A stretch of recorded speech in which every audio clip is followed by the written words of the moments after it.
Welcome, everyone. We're going to wait for the numbers to climb a little bit. We've got some elevator music going in the background. And while we wait, while the numbers keep climbing here, as we start, I would love to ask you all to share your name and your organization in the Zoom chat so that we can see names coming back. This is week 3, so it would be great to see if we've got people coming back after week, and we can also see who's on the call, if we've got friends, colleagues. Hi, Sarah. Hi, Danielle.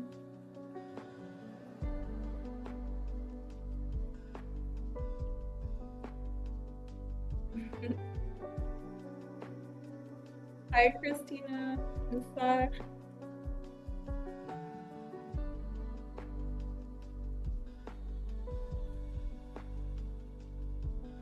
Hi, Laura and Lauren. Another Laura. And Sherry, Anita. Great. Our numbers are not climbing very quickly. Let's hope they keep going up a little bit.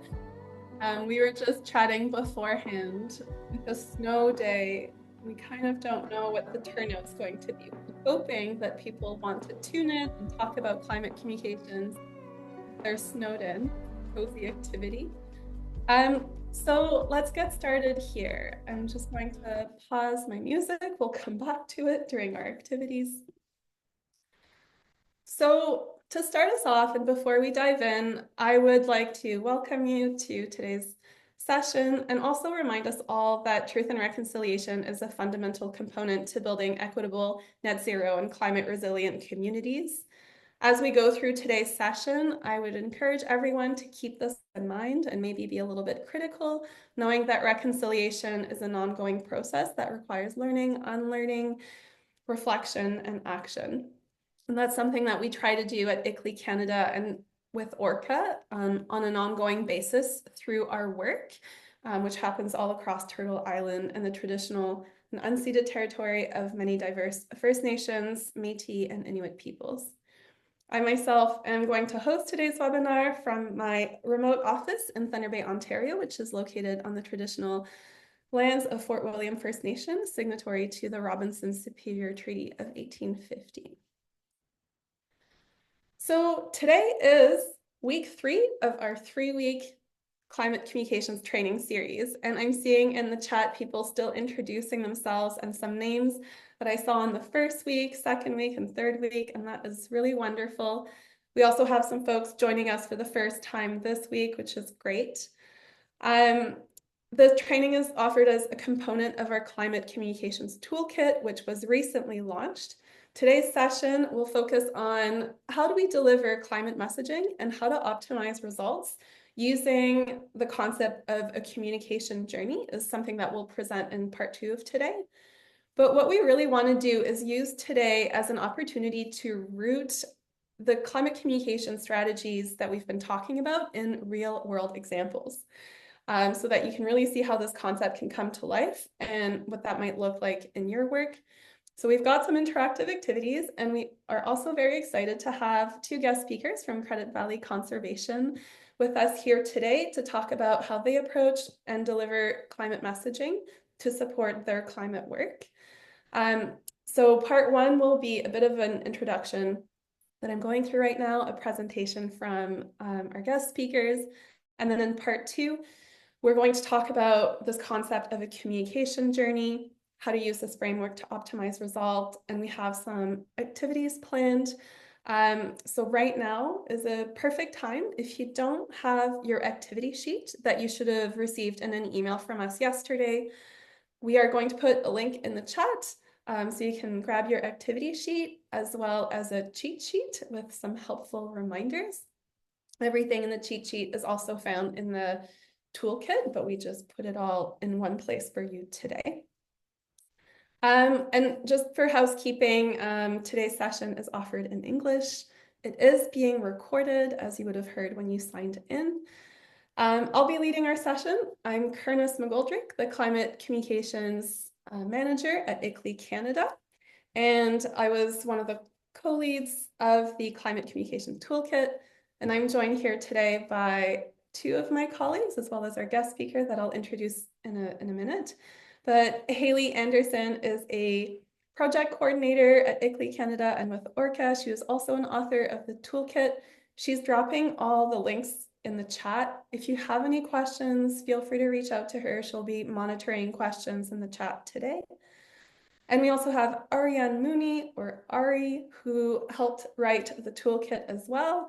And Ari is going to be helping us with all the technical aspects of today. We're going to get adventurous with our interactive activity. So if you have any issues when we get to that part, reach out to Ari and she'll be able to help you out if you have any issues with anything between now and then. So the toolkit, I've said this a few times now, this is the third week, but just a reminder that the Climate Communications Toolkit includes a playbook, a series of 30 case stories, as well as this training series.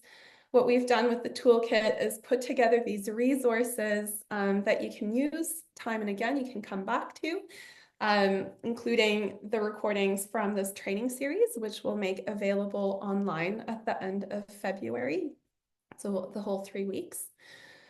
And today we're going to dive into part 2 of the toolkit's playbook and the content on pages 19 to 22 and 30 to 33 specifically. We're not going to get into too many details, so we encourage you to refer back or read or reread those specific parts of the playbook to kind of dive into more details and really get into what we're talking about today. But really the point of today's session is to put some of the concepts and strategies from the toolkit into practice and help you build your communication skills. In particular, have a conversation around what this looks like in the real world. It's one thing to say, use this framework, follow our playbook. It's a whole other thing to get out there and have climate communications and engage with an audience and start to realize the complexities and how there's so many things that are interrelated. So we're gonna dive in and wade through those murky waters today together. And just a reminder as well that today we're talking about climate resilience specifically. We have some examples about that, but the concepts that we're talking about can be applied to other areas such as mitigation, biodiversity, and other sustainability initiatives. So just keeping that in mind. And like I mentioned, we're building on weeks 1 and 2 today. In week 1, we really talked about behavioral insights. And week 2, we talked about messaging and really how to create messaging and use storytelling to connect with an audience. We're not going to be talking about that much today. So if you want to, again, refer back to the toolkit, once we make the recordings for weeks 1 and 2 available, refer back to those. It would be really interesting. And I think people who've done weeks 1 and 2, just keep in mind, where does messaging fit into, the journey we're going to be talking about? How can behavioral insights also fit into this journey? And then maybe kind of go back and forth and explore how it all comes together on your own time, and hopefully as you put all these concepts into practice in your work. And just another little housekeeping reminder note that I have here for myself is that we do have another webinar on climate communications in the work, and we are planning on doing a session at the Livable Cities Forum this year. So if you weren't able to join week 1 and 2, or you come out of this week still a little bit confused, just know that we are going to be offering more, and you can always reach out to us anytime if you have any questions. All right, so let me introduce you to our guest speakers and hand the floor over to them. So today, to talk about messaging and getting communications out into the real world, we have Christine Zimmer and Jessica Hamilton joining us. Christine is Chief Specialist of Watershed and Climate Change Risks at Credit Valley Conservation, or CVC. She is recognized both nationally and internationally for her leadership in climate change risk science and green infrastructure. She's spoken at the United Nations Conference on Disaster Risk Reduction.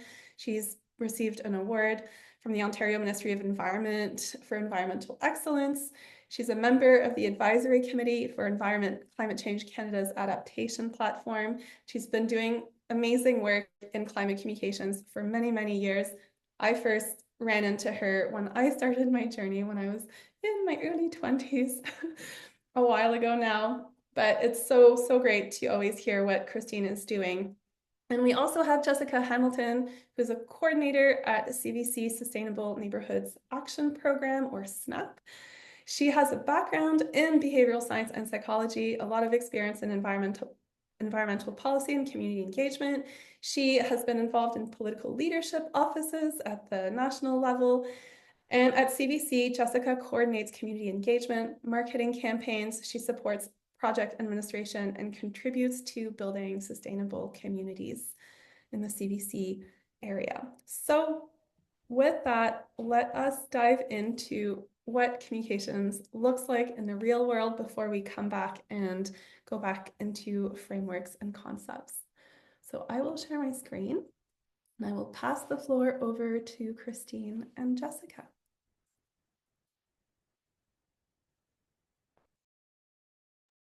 Great. Can you see this?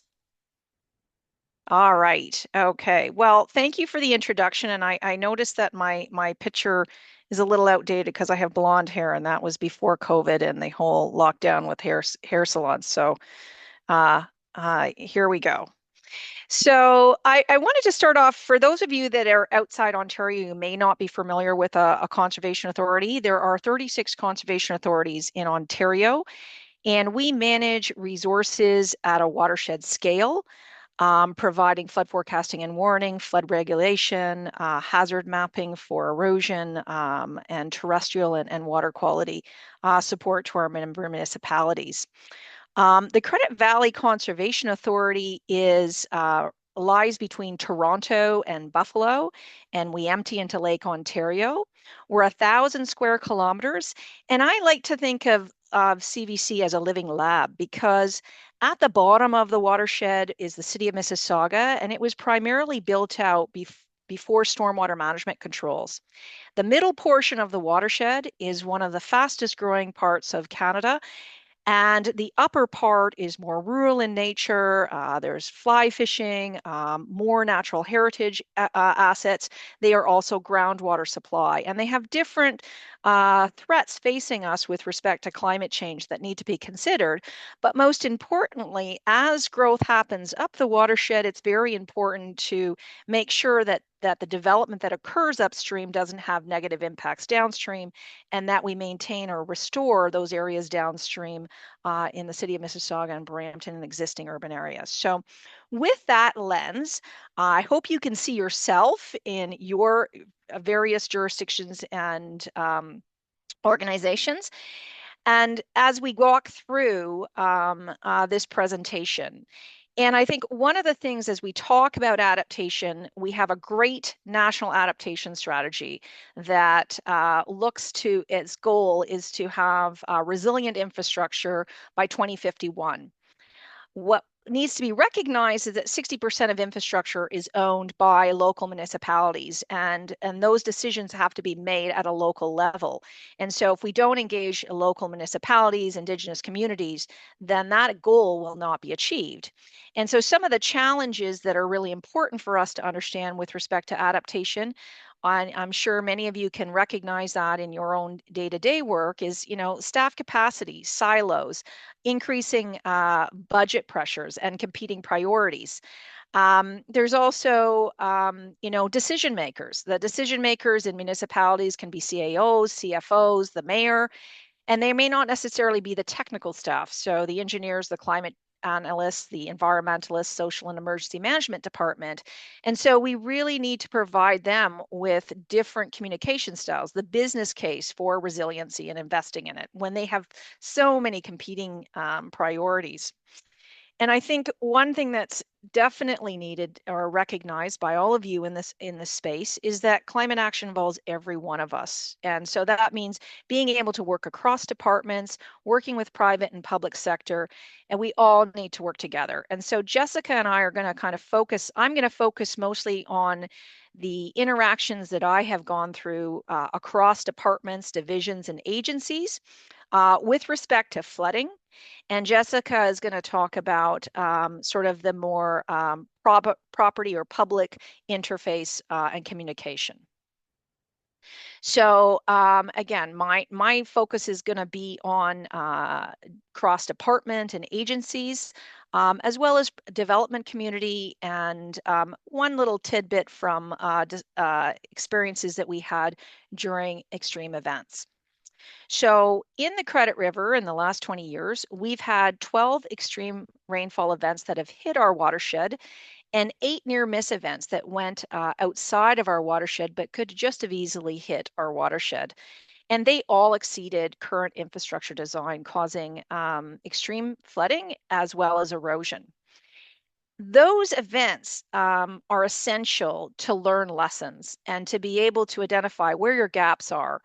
And I found extremely helpful when you get cross departments talking right after the event when emotions are high, to help motivate change, but also to understand the connections of how decisions impact different services. And so when we're talking about infrastructure investment or adaptation isn't one single thing in investing in infrastructure. There's a lot of aspects to adaptation. The first on the left is land use planning, protection of natural assets, floodplain regulation.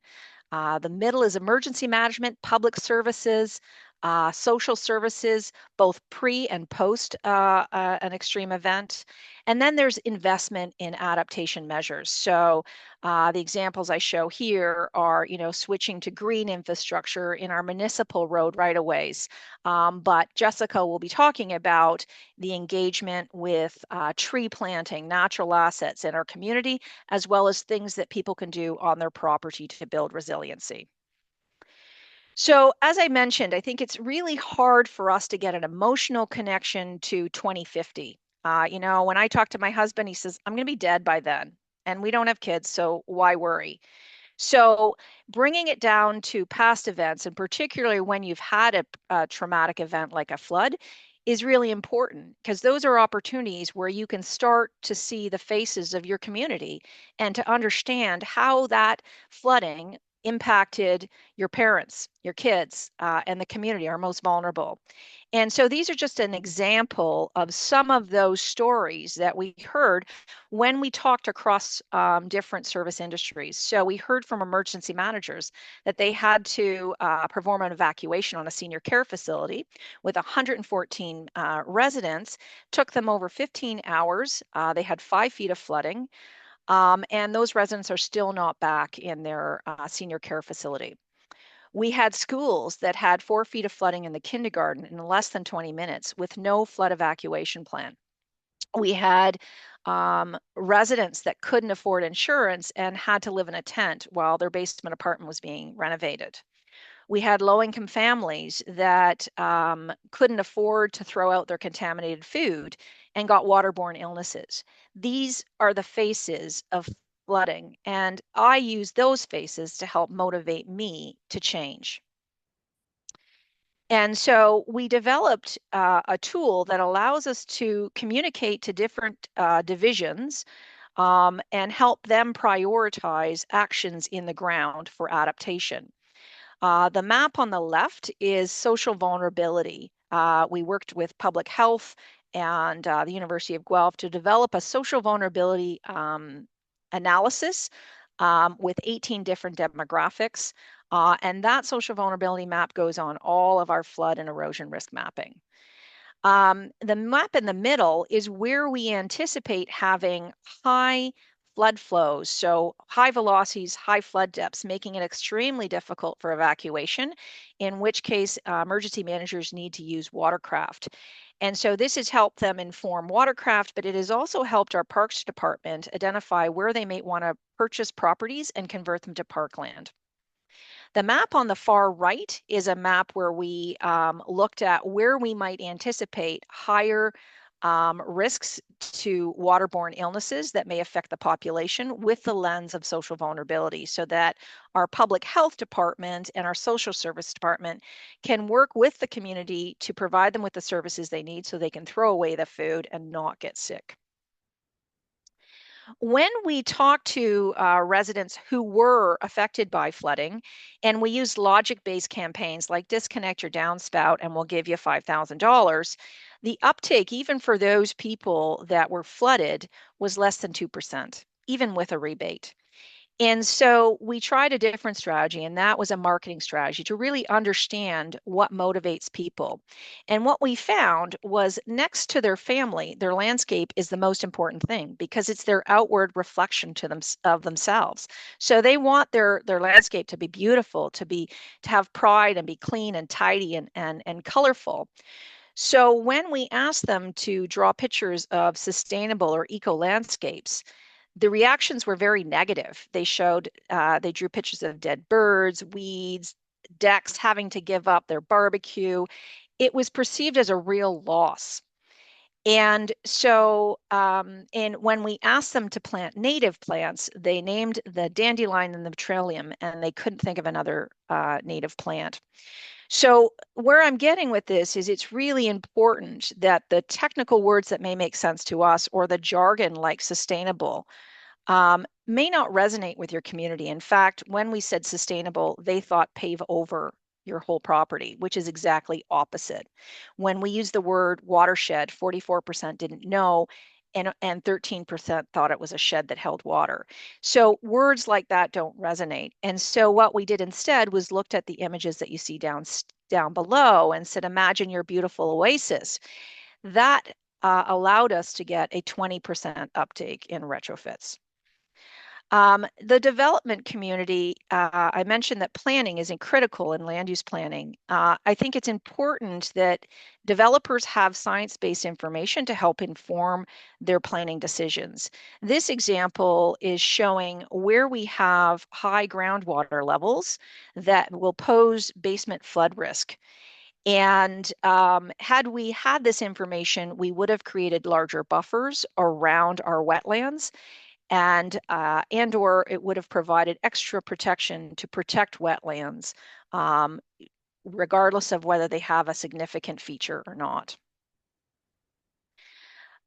One of the things that we found important, a lot of times engineers like myself, we like to go in with infrastructure. We think it's, exciting and sexy, but to a council who's looking at making a decision between a $1 million storm pond and a $1 million investment in a recreation center, there's a lot more attractive things to spend your money on. And so one of the things that we've done is be able to quantify risks. And so the map on the left shows which neighborhoods we anticipate having the most damages in a storm event. And so that allowed us to then drill down, and the map in the middle shows that neighborhood to identify why that neighborhood is experiencing so much more predicted damages.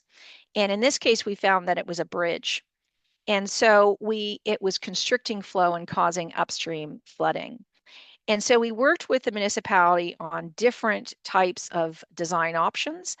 And the figure or graphic on the right shows the cost benefit analysis under today and future climate by putting in that bridge construction.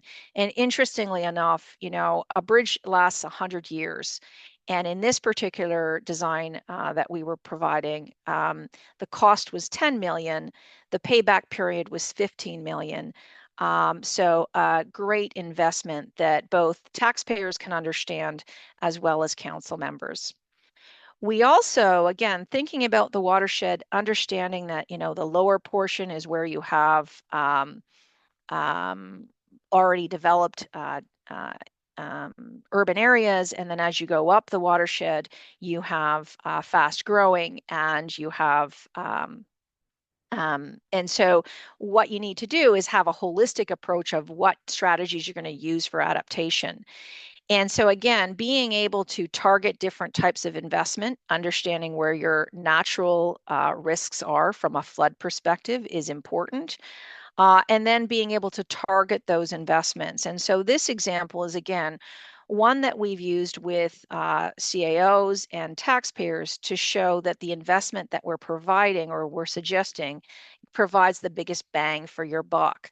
And why, tax dollars are coming from one neighborhood and going to another for the greater good. With that in mind, I'm going to be turning it over to Jessica, but we use these priority maps to help inform where we need to target neighborhood action. And so in this map, we also have identified, where we have long-term care facilities, children and school facilities, where we want to target messaging, but also where we want to have our sustainable neighborhood action plan. And with that, I will turn it over to Jessica.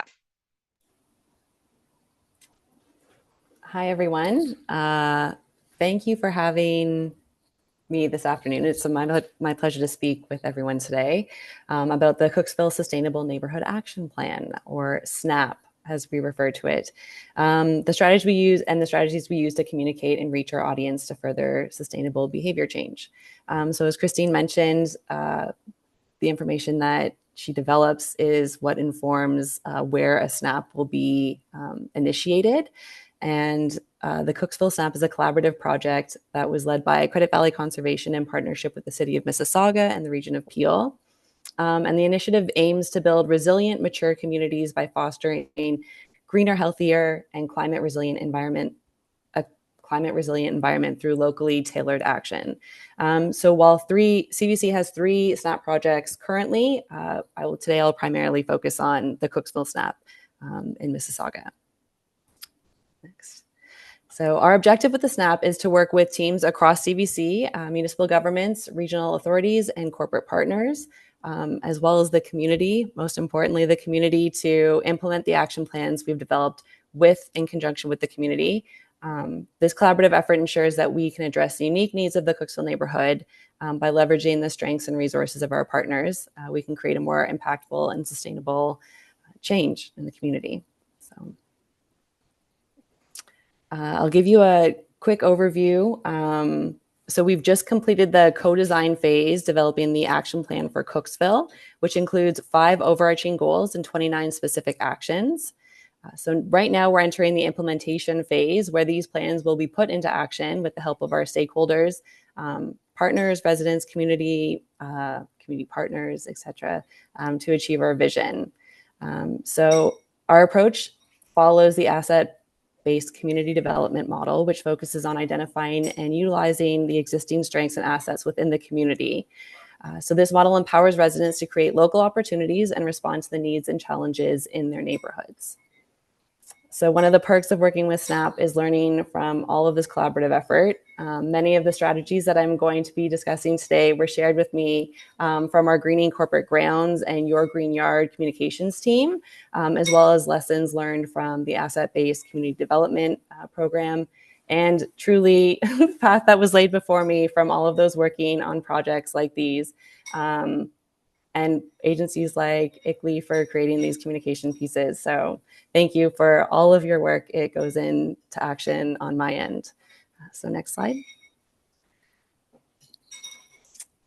So our engagement efforts target a diverse group of stakeholders, including teams across CVC, community groups with established relationships in the neighborhood, residents. For example, Cooksville has 28,000 people, a very dense population, many of whom are new Canadians, with a mixed audience of those living in tower communities and a subsection of people living in single dwelling units. We also target local businesses, municipal partners, and regional partners. For an example, Christine sort of touched on how we're communicating with people, but for our homeowners, we might include not just free trees or promoting our tree giveaway, but the language that we'll use caters to their actual, technical difficulties. My cat is tangled up in my This is the real world. Sorry about that. So speaking to homeowners, we want to cater to, as Christine said, what matters to them. You know, their yard is an expression of themselves. So maybe we'll speak to them and saying, bring color to your yard, or bring birds to your yard, catering to the desire for homeowners to beautify their property with color and birds. We also create other opportunities to communicate through free tree home plantings and workshops. So often we find that barriers are a cost, or just not understanding that not being able to dig or know how to take care of a tree once they have a tree on their property, a new tree. So we support those decisions. We recognize those barriers, and we bring the tree to you. We will teach you how to plant it and care for it in our workshops, and really just create that opportunity to increase that face-to-face interaction. Christine, also, in comparison, if we're speaking to our municipal partners, it's less about beautifying their yard or making things more attractive. It's more communicating with data and hard numbers, essentially, to persuade them that this is an initiative that they want to take on. Making a communication connection with the community requires an emotional connection. Okay, next one. So during the co-design phase, building the Cooksville SNAP Action Plan, we engaged intensely with the community to ensure that all target groups were included. So our strategies included policy scans to align priorities with partners, assets assessments to identify existing community resources and avoid duplication. We had many meetings with community groups and members of the communities. We had 2 surveys and a phone poll that was issued in 16 different languages to make sure that we were reaching everybody within the Cooksville boundaries. And we also had pop-up events and workshops. So this allowed us to understand what matters to the community and identified barriers and motivators that are crucial, as I mentioned previously, to engaging and communicating our initiatives and our objectives. So this will help us tailor our approach to meet people where they are and address their specific needs and concerns, and communicate to them in a way that matters to them. So we employ a variety of message to reach our audience. We have face-to-face interactions through workshops and various engagements. We also have a biannual in-home mailbox delivery that we give to everybody. We provide to everybody within the Cooksville boundaries. We use, as Christine mentioned, also a strategy that we picked up on. We use faces of the community in our images for social media, newsletters, and media segments. If people see themselves, then they're more likely to engage. We have targeted social media campaigns on platforms like Instagram, LinkedIn, and Facebook. And we have a consistent presence through our monthly newsletters.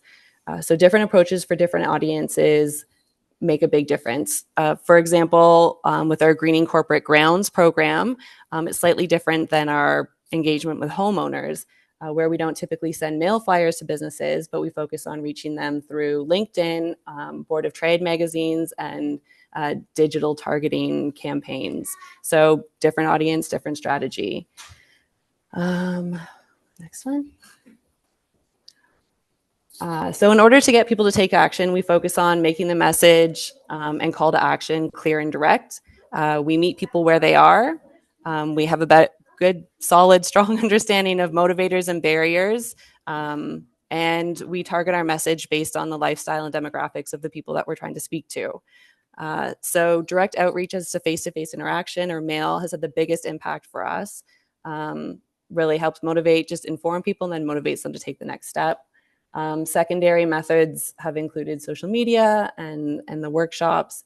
The workshops less so, just because it's tough to get people often in that face-to-face.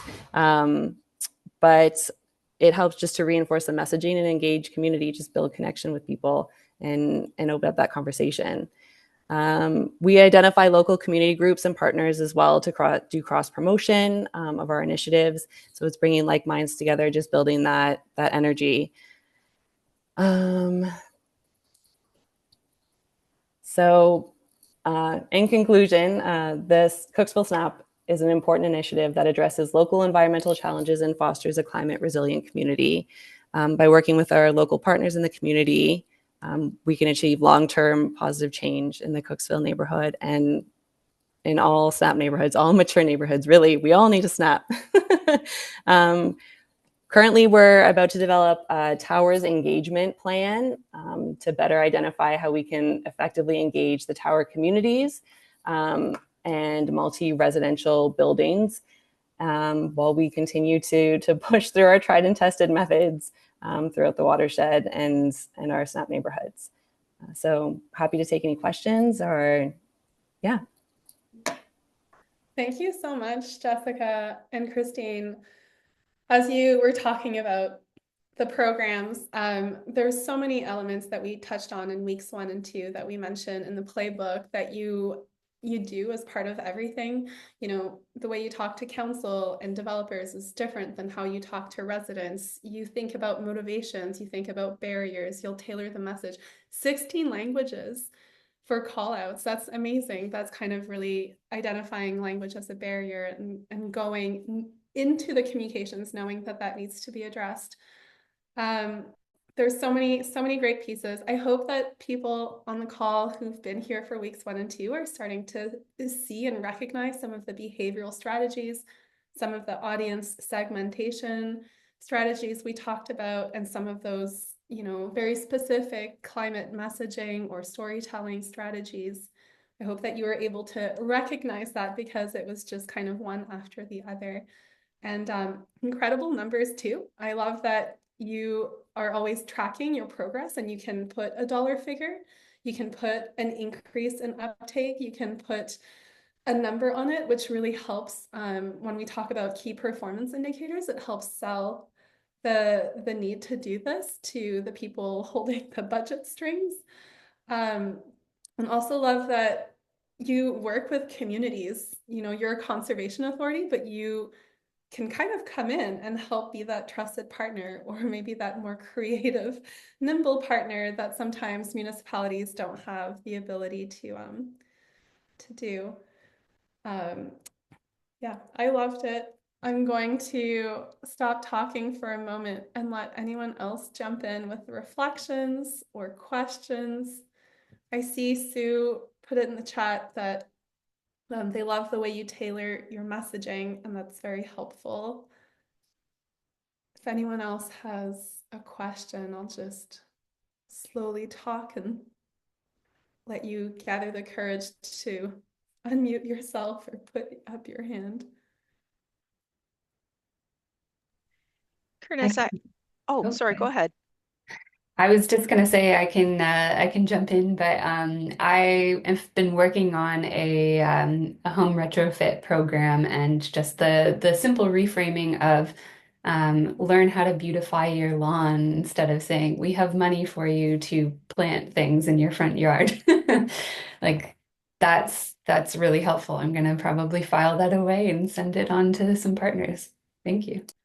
I think it's really important. I think, you know, we were very shocked that, you know, for me, you think sustainable, to me, I think that means it's, you know, obvious. Sustainable means, you know, greening your landscape. But when you actually had people draw pictures, you saw that to them it meant durable and it meant pave everything over. So I would really invite people to do a market surveys, because logic-based surveys are exactly that. And people start to realize who's asking the questions and they start to answer the way people want them to.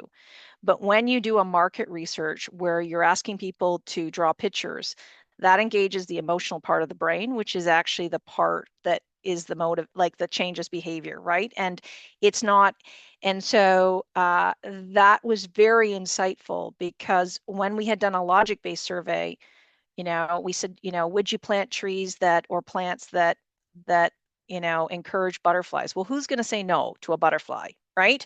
But if you ask them to plant native and they think it's a dandelion and their perception of their outside world is the most important thing, and you're saying plant a dandelion and that's perceived as bad, then they're not going to trust you or think of you, right? And so again, it's really important to understand where people are coming from.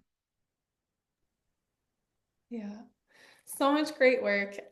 We put the link to the Credit Valley Conservation in the chat. There's amazing resources there. And I also, one of the things that I wanted to call out too is in all the examples that you show, the visuals that you use are so engaging, whether that's maps for a statistic-driven audience, or the drawings, the pictures, the before and after, and more of the community-oriented. And I know that there's all sorts of great examples on your website. So I just want to highlight, sorry, that the artist, the graphic artist for the Cooksville Snap was a local Mississauga artist that we were able to tap into, and she produced these amazing graphics for us that now we get to circulate. And it's just a beautiful thing when you recognize what's already existing in the space, right? Yeah, and Mississauga does a great job of promoting and supporting local artists and integrating that into the community planning and sustainability initiatives and parkland development. It's all about co-benefits and multi-solving as much as possible. All right, I will share my screen and we will keep going with the presentation. We're going to dive into part 2 here, and part 2 is, I just need to make sure I share the right screen. Part 2 is all about using climate communications journeys as a framework to do what CVC does so well, and think about what is the journey that your audience will take in order to reach the action, and thinking about the barriers, thinking about the motivations, thinking about if we want them to plant trees, let's talk about beautifying their yard, and then what, and kind of walking all the way through the journey. So what is a communication journey? This is a little graphic that shows one way to think about it. There are many ways to think about a journey, and there's different ways to talk about it as well, depending on the background and the context. But here for climate communications, we've gone ahead and made this little diagram that includes 6 phases and a value phase, a bonus phase, if you will. So essentially, a communication journey is a way to think about the fact that if you start with phase 1, the awareness phase, you have to build awareness and then encourage people to take incremental actions all the way to the buy-in phase, or phase 4 here in this diagram, or the action phase. And that in order to get people to take an action, to plant a tree, or the example that we're going to keep using this week is to install a backflow valve to prevent basement flooding, you have to help people through a whole journey. You usually won't go from awareness of a backflow valve or a tree planting program to saying, yes, I'm planting a tree, or I'm ripping up my basement, or taking an action. You normally have to do a whole series of little actions, learning more, doing research, talking to your partner, figuring out how to pay for it, how to get involved, how much time it's going to require of you, getting answers to your questions. And once you do the action, the journey actually continues into the experience phase, or the engagement phase is another way to think about that, and into the recommendation phase. And that is something that Christine and Jessica touched on, in that it's all about building relationships and building trust and coming face to face with your audience, with the people that you're engaging, that you want to have taking action.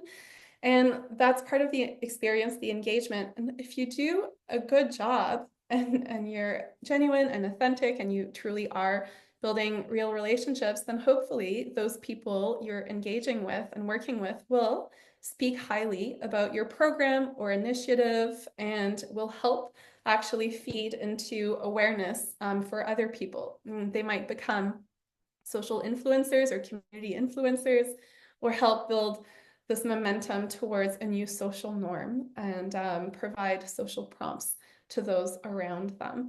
And that technical language, hopefully most of you were here for week 1, but these are all behavioral strategies that we talk about in the toolkit playbook and that we talked about in week 1 that you can go and look at.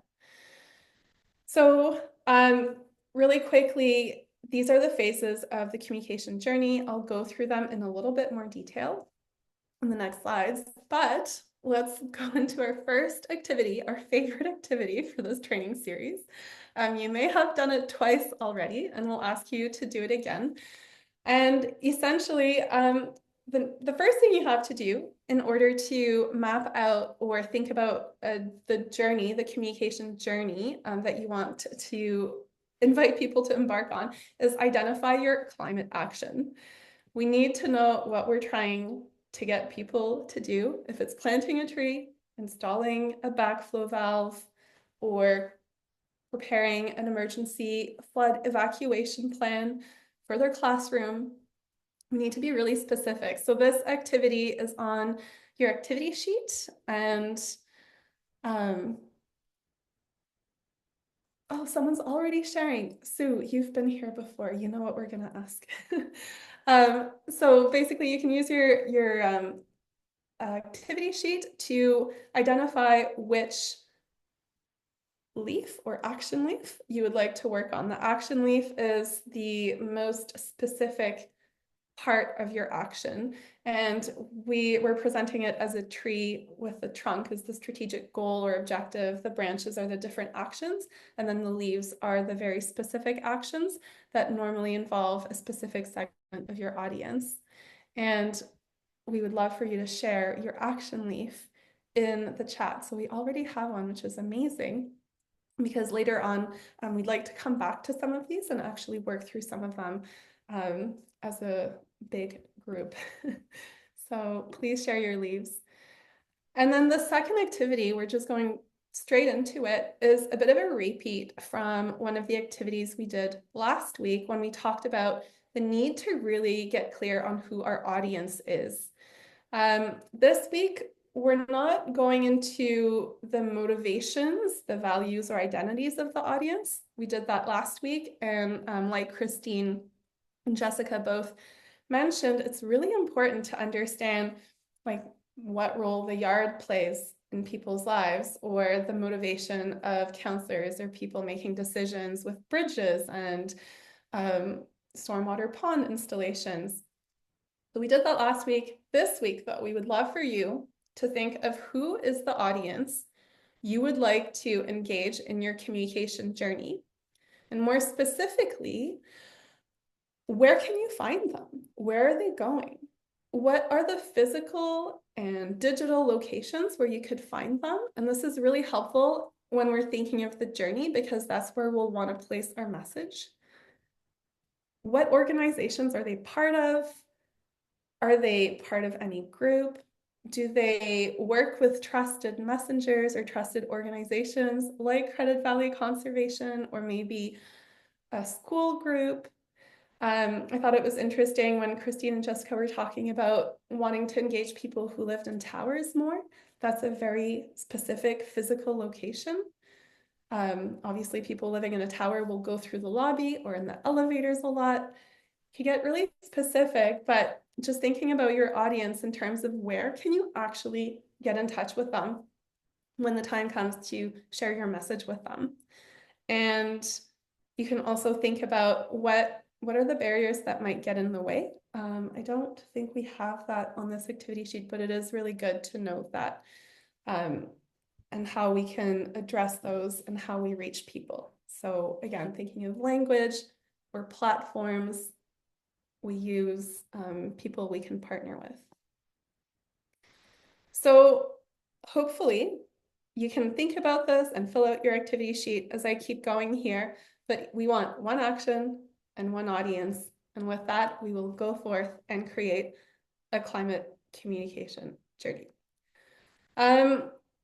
So I'm just going to keep going here. And if you have any questions, or if you want to share your action and your audience, please do so in the chat. We're going to keep an eye on that, on those inputs here.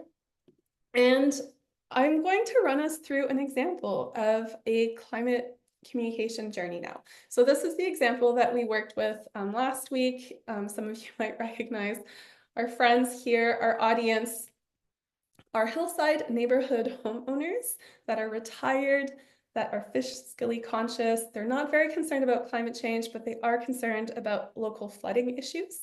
And they are also concerned about the rising costs of living. They want to save money and they want to protect their investments. So those are some of their motivations.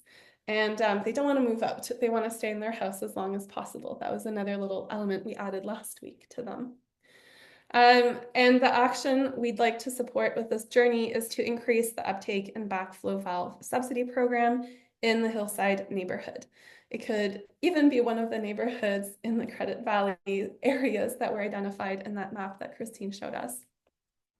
So we're going to go through some examples, and we also have something laid out on your activity sheet as well for you to jot down notes of what this might look like for your own action and your own audience. So on the third page, you'll see a table where the different phases of a communication journey are laid out and where you can describe what going through those phases might look like for your specific audience. And there's no right answer. This is a bit of a creative exercise.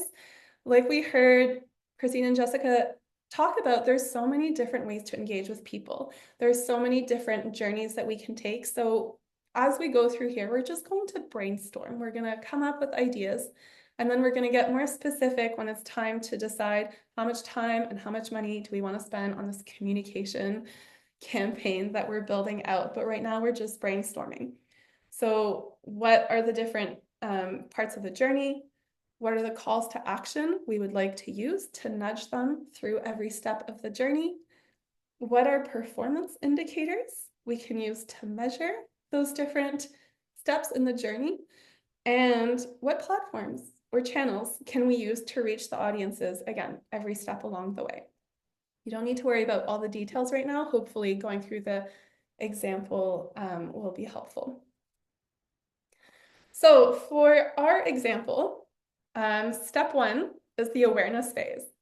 The awareness phase is the part of the journey where people in your audience first learn about what you are trying to achieve. This is the part where you're trying to get their attention. You might be doing something flashy, something that's eye-catching. You want to make sure that they notice you. So some examples of what this might look like for us would be maybe they see a video on social media, or it could be something a little bit less flashy. Perhaps it's just a conversation with someone that they trust and that they know, or a neighbor who knows about the subsidy program. So this is just about learning that the subsidy program exists, that it can prevent flooding, it can protect your home, and you can also get money back. The next phase is the consideration phase. In this phase, quite similar to the awareness phase, but in this phase here, people in your audience are assessing whether they will take an action based on their interests, their values, their needs, their problems, or an existing opportunity that they feel motivated to pursue. The difference between the awareness phase and the consideration phase is that in the awareness phase, people are just going about their business and they're learning about what you would like them to learn about, hopefully, if you place your message in the right place. In the consideration phase, they're actually going out of their way. They are the ones taking the initiative to inform themselves. They are considering their options, they're doing research.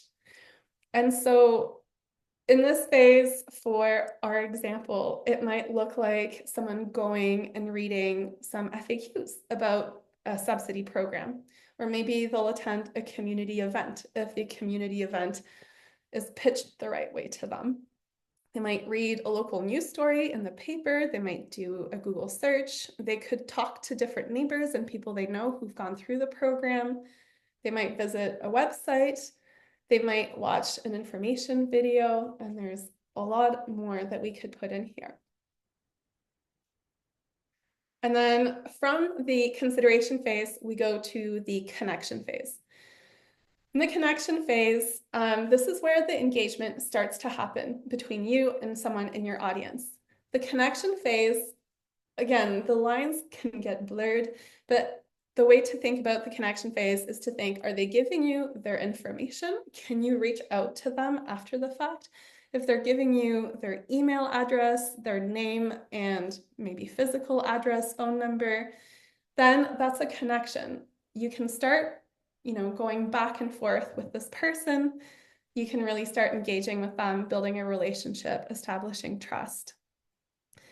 In the connection phase, that point of contact is made. It might be joining an email list to receive information about the subsidy program. It could be submitting an eligibility self-assessment if that submission goes along with an email and a name or an address. It could also be submitting an application to join a program, again, if you're collecting some information. It could be completing a self-assessment form and then submitting it with the information of the person. It could be sending an email, sending a contact form, or signing up to participate in the program, or maybe registering for an information webinar or something like that. I'll come back to some of this in a second when I talk about the value phase. What I want to say here is that some portions or some examples that are included here, if they didn't involve asking someone for their email or their information, it could actually be part of the consideration phase. You could complete a free self-assessment without asking someone for their contact information. And that might be a really good way to include or nudge someone towards taking action in the consideration phase. And it can also provide really good value, really valuable information without asking someone for contact. So you don't always need to kind of push for people to give you their information, but it is a good idea if you want to establish a relationship and if the time is right. So from that connection phase, once you've said, yes, I would like to engage with you, come the buy-in phase or the action phase. So here is where people take the action that you'd like them to take, and you can truly establish a relationship. Now you're on the same team. Hopefully you've been on the same team this whole time. But this is kind of the moment that we're really aiming to get to with our communications. For example, installing a backflow valve, or maybe they've installed the backflow valve and they're sending in the reimbursement form, or they've signed a contract to say, I commit to installing a backflow valve. That's a little behavioral strategy that we talked about before that could be used here. So we'll just do a little moment to talk about the value phase. That value phase in that initial diagram that I showed was placed in the middle because you can actually provide a lot of value in how you approach a climate action at any step of the way. Of course, it should definitely come after the buy-in phase. Hopefully, once someone takes an action, they see the value in it for them. But this can be inserted everywhere, anywhere else in the journey. In the value phase, people in your audience receive value, like a resource, maybe access to expertise, rebates, money back, information, and it reinforces their decision to take action is one way to look at it. So in this case, let's say we've installed our backflow valve. We are no longer getting our basement flooded. We have lower insurance costs. We are protecting our home. We've gained valuable knowledge, maybe as part of the process, about flood risks and associated costs, and we've gotten money back. So it's a very valuable action for us here, especially since we are in the audience frame fiscally conscious and we want to protect our investment. So after we get to the action, the journey actually does continue really quickly. There's the experience phase. Another way to think about this one is as the engagement phase. And here is where someone's taken an action, and how you engage with them can help build a long-term relationship and build trust. You can hopefully create a good relationship that could lead to recommendations or advocacy, or just more action down the line. If they like taking one action, maybe they'll like taking another action some other time. They start with a backflow valve installation. Maybe next time they're putting in the rain garden or changing the pavement of their driveway to permeable pavement or something like that. So here you can think about how can you engage people that have taken an action. It might be making a game out of it. Maybe you can have a little fun checklist. You could share tips, again, provide value to help them through the experience phase, or just simply have someone on hand who can answer questions if anything comes up.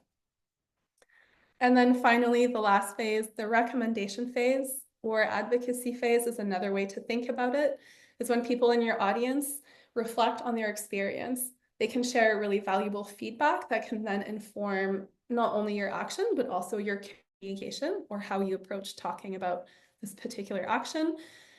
They can also encourage others to get involved. They can encourage their neighbors, family, friends, colleagues.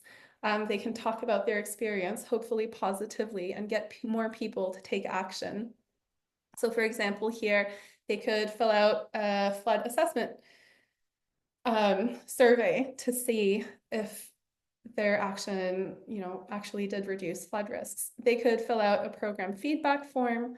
They might even volunteer to talk about their experience in the program at an event. They could share a testimonial, and they can let people know, their neighbors, their friends, that they took part in the program.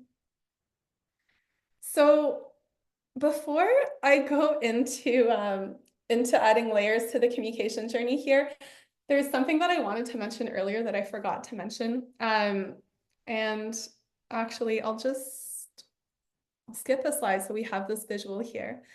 And so we have the visual of the communication journey. And now that we've gone through all the different phases, another way to think about it is just reflecting that Valentine's Day is coming.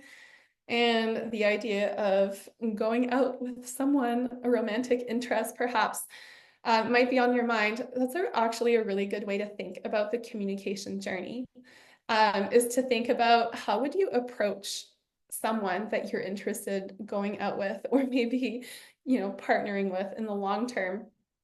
And you can think about the different phases. And so just really quickly, because I think it might help kind of make this concept gel. The awareness phase would be when you want to attract the attention of someone.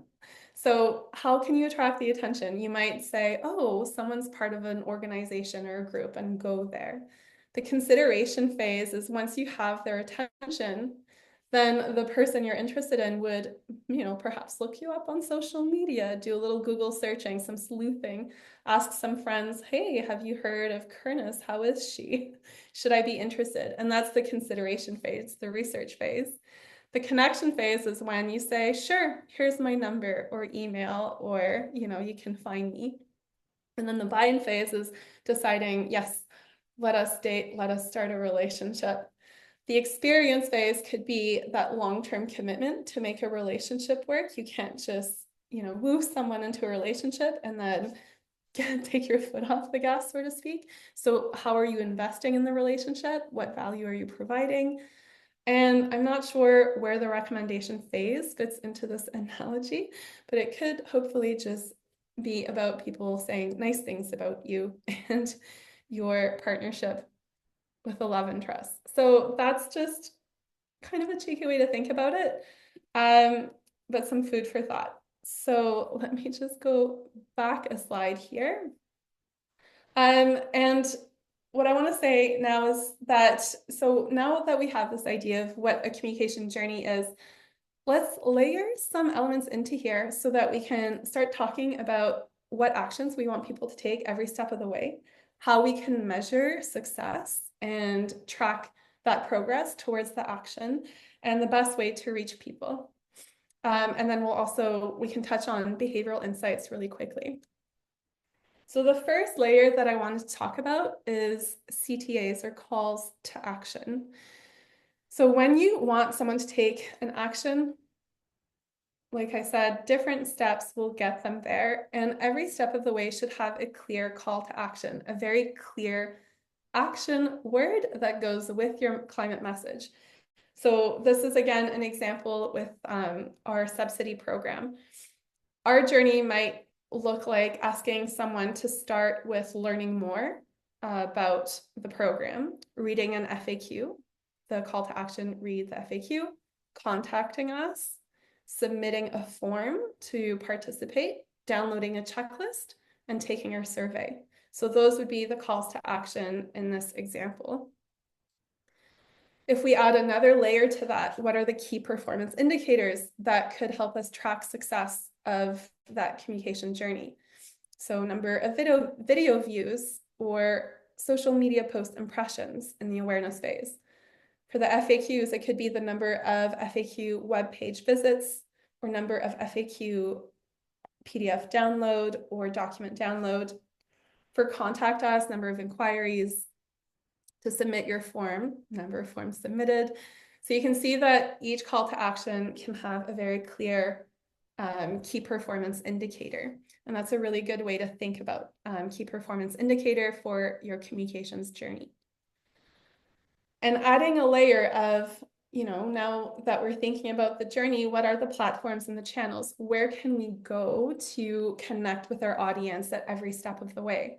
So here it could start on social media, move to our website where we're asking them to do their research and come to us, giving them an email address that they can use to contact us, putting a web form and a checklist available for them to engage with, and then having a program survey handy for that final phase. And then if we take it a step farther, we can start thinking about behavioral strategies to help nudge people even more, help them motivate towards action. So here we didn't write the behavioral strategy. We just put the little icons that you can refer to the playbook for. But essentially with social media or the awareness phase, we could think about accessibility, making what we put on social media as accessible as possible, removing as many barriers. So maybe sharing with visuals or different languages, or making sure that we're putting it on social media platforms people are already using.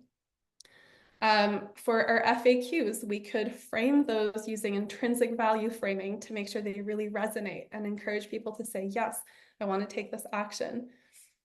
In the connection phase, we can have personalization. So instead of automated messages, we could have someone actually personally connecting with folks who reach out to us, or we can even segment that and automate it slightly, but not fully. For the buy-in phase, we can use carrots and sticks. An incentive for backflow valve subsidy works well. Could also be a penalty sometimes with stormwater taxes is one way to think of a stick here.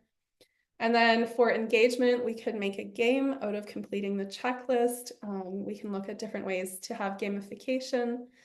And then finally, we can use social norms and prompts as a behavioral strategy to guide the last phase of the journey. So all of that is kind of an overview of using that communications journey as a framework or a tool to approach your different climate communications. And the idea here is that you can just repeat the process as many times as you need to. You can, oh, I just saw a question come in. I'll get back to that in just a sec, Sue. But repeating the process would be, you can kind of come up with a journey, but like we went through, there's so many different ways we can approach a journey. So it could just be changing your journey. Maybe it's the same audience, it's the same everything, but we change the different ways that we brainstorm how our journey could look. Or we could try a different journey. We could try something different altogether. Instead of saying we're going to use social media and an FAQ page, we could do something different. We could say we're going to try to get an op-ed and then get people to engage with, real life folks at a farmer's market or a community event or something like that. You can also change your communications journey for different audience segments. So you can make little tweaks depending on who you're talking to. If it's someone who lives in a single detached home versus someone who lives in a high density tower environment. You can also develop different journeys for unique audiences, so a counselor versus a community member. And of course, you can create whole new journeys for whole new actions. And the idea is to really practice this approach as much as possible to really think, what are the steps of the way? How can we make this action oriented? How can we get to that final climate action?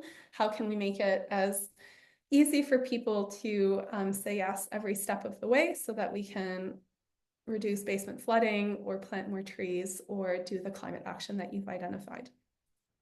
And Sue asked in the chat, is gamification benchmarking? So benchmarking could be part of gamification. I would encourage you to take a look at the playbook that's in the toolkit. We describe gamification more specifically, and we also have case stories about gamification that are linked from the playbook.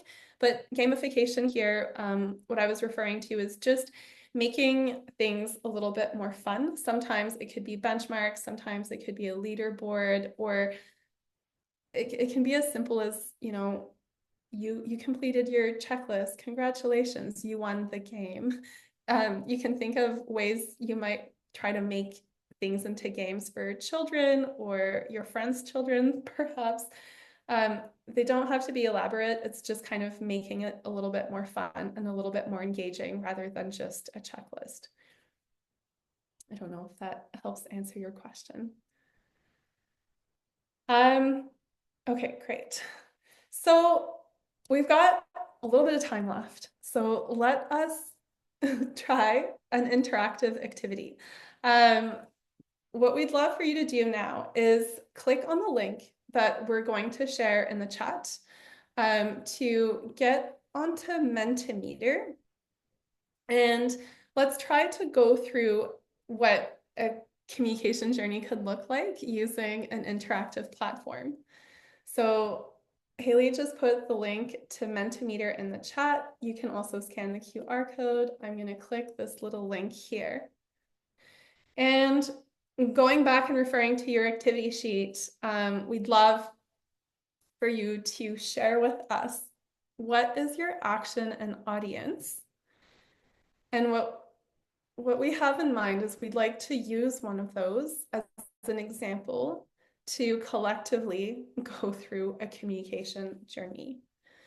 And I actually wonder if we can, maybe we should skip this part. Oh, if that link doesn't work, there's another link in the chat now. But there were some really great actions before. Okay, someone's sharing an action here. And let me just put on my little elevator music. But Haley and Ari, I wonder if we could even copy paste some of the actions that were shared from before.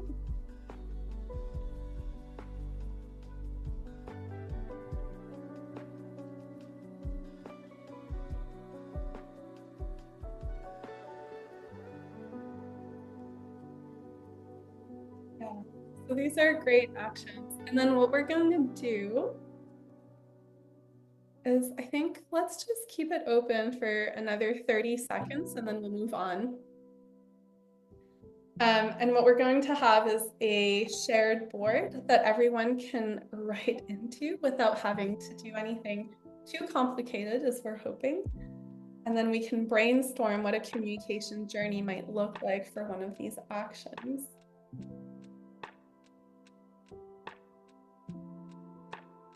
Okay, I'm recognizing some of these from previous weeks.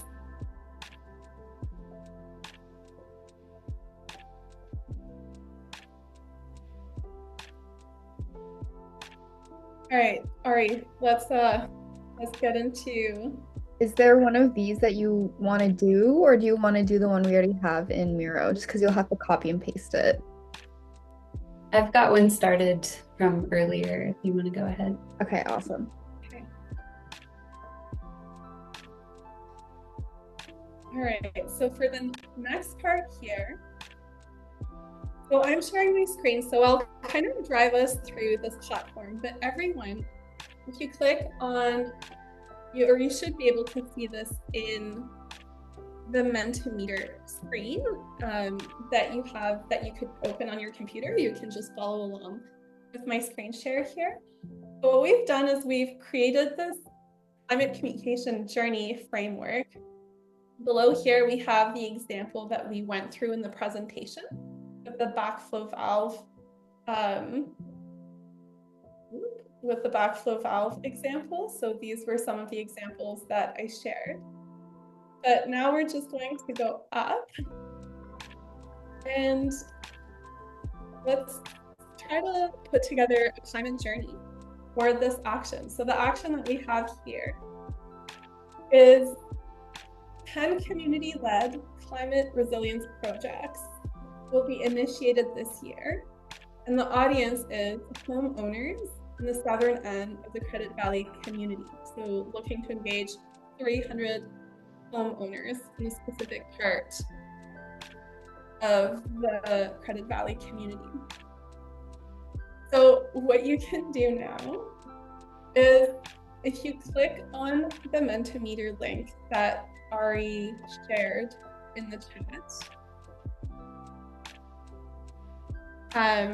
you should be able to see yourself in here, and then you can click on the sticky notes and write some ideas. So how could you raise awareness of community-led resilience projects? Oh, and there's some technical issues for laptop and access denied. This may have been too ambitious, especially for such a big group. I am only seeing us in here and no one else. I updated the sharing permissions, so maybe folks who are having trouble, maybe just refresh like your browser, maybe, and let me know if that worked. I can also see, if you click on the icons of people's faces at the top right, just click on one of the people's names, like Kernis's name, it'll zoom you right into the center of the board. Because right now I think you're seeing something blank. I see a lot of people in there now, though. Okay, folks are in here. Okay, great. So we're seeing a lot of people on the example board. Refreshing, it worked. Okay, great. Got it. So looks like your little mosquitoes flying around. So you can zoom in and interact with the Miro board here and take a look at some of the examples that we've put in for our subsidy program. And if you're feeling courageous and you want to start writing some ideas up in the upper part of the board, we can brainstorm ideas in here and see what everyone else thinks. And I'm also looking at time, and we're a little bit over time, so we might not have time to go through it fully. So what I'll do is I'll just kind of zoom in on the different parts of the board. And this is something that you could do, on your own later for your communication journey. You might want to get some real physical sticky notes or work with a big whiteboard or something if you have that in your office space. The idea would be to just kind of brainstorm, what does awareness look like? And once you're brainstorming it, you can also brainstorm at the same time, what would calls to actions look like for my awareness phase? What would be key performance indicators? And what channels could I use? One thing that I forgot to mention when talking about channels is that this is also where trusted messengers and partners really plays an important role. Working with trusted messengers is so important as a way to overcome barriers, especially if we're working with an audience that we don't know, that we don't have a relationship with yet. So you could even identify as a channel. It could be a partner that you could work with, or an individual you could approach and see if if they'd want to partner with you on something. So we have this set up. Oh, great. Folks are starting to write some stuff in here. So ideas that are coming in. Share a video about potential projects that have already started. Visiting the website for project options. Ooh, and we have some values in here. Enjoy a beautiful yard. Yeah, we could just go back and look to see what Christine and Jessica are already doing and write it all in here. Very well. More protected, create less waste, save money on compost, submit a rebate, start composting. Let's see what we're writing here in the consideration phase. Meet our implementation partners. This is such a good one. I think, Christine, actually, you had done this years ago. You kind of had, I think it was landscape architects at a community event, and people could get free landscape architect consultations to build their drain garden, and the landscape architects were actually using native plants and kind of flood friendly landscape. So people are getting immense value, like free landscape consultation. And then also getting their questions answered at the same time. That one being very cool. And then connection, follow us on social media for weekly. Yeah, a follow on social media is a connection. Visit us at the farmers market. If you're always going to have a booth, that's a really great one. Invite people to do. And then you could also have the old school sign up with your name and email on a piece of paper or an iPhone or an iPad or a device. And this is great. Work with landscape architect. There you go. Part of the experience and the consideration and the value. So I think what we're hoping, let's see what people are writing for calls to action here for the connection phase. Join the email list, follow on social media. Yeah, excellent. The performance indicator would be the engagement on social media. That's a good one. That goes with follow on social media. Yeah. So I think we hope that, ooh, can we share this template? That's a good question. Haley, I wonder if we could share the template. I think there's a way that we can share it as a view and duplicate template.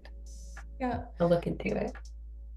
We'll figure something out. We can share like an image that you could replicate, and we can see if we can share the Miro view that you could work with if you work in Miro with other projects. And then you could do that with, you could do this with your team. You could do this with colleagues. You could do this with community members even. Basically, yeah, what we're hoping that you can take from this is that thinking of a communication journey can be a creative process. The lines can get blurred. It's not always obvious. You can move things around. You can shift your journey. But the idea is, how are we getting from awareness to action? How can we then go from action all the way down to a long-term relationship, trust, and hopefully some advocacy and some positive feedback or constructive feedback into the future. So please stay on here. I'm gonna keep moving the slides forward to wrap us up. And but you can keep working in the Miro board and just listen to me or mute me. So just some final thoughts as we wrap up today in this 3-week training series.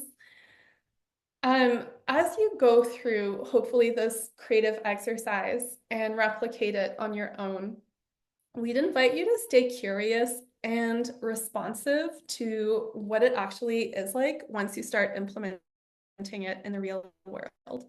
So some questions for you to consider and keep in mind as you put this idea of a communication journey into your work, or you bring it into your work, is what are your assumptions?